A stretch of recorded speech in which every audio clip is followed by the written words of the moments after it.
So if you are going to light the hair, be sure to put some kind of a snoot around the flash so that it doesn't fire right into the lens.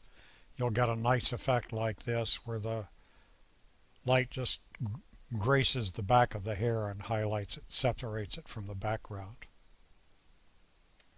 If you're going to knock out the subject, that means take the subject out of the background so you can substitute a new background, or so that you can print it as part of the page with plain white paper, then be sure to light the background evenly. It makes it much more easy to select the image after you've processed it or while you're processing it in Photoshop.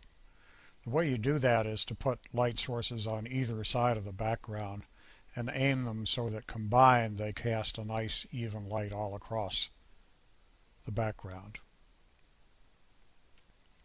Next thing I can tell you is if you're going to use multiple light sources, it's a good idea to diffuse the ones that are falling on the subject most of the time.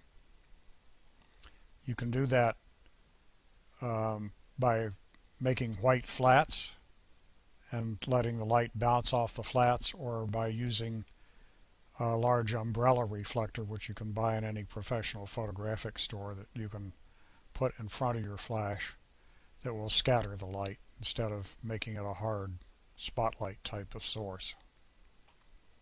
Another way of diffusing the light sources that's especially appropriate for shiny objects like bottles in a still life is to use something called a light bank or a light box. What it is it's a giant reflector that's several times the size of the flash, and the inside of that reflector is highly silvered so that light bounces all over the place inside the reflector, and the front of the reflector is covered with a white translucent material, a frosted material, that diffuses the light as the light comes out of it.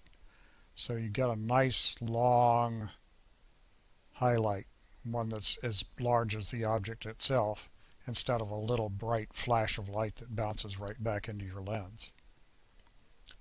So those are the basic hints and tips and tricks for using multiple light sources. You could write a couple of books on this subject and still have more to discuss, but those are the tips that will do you the most good in the most situations.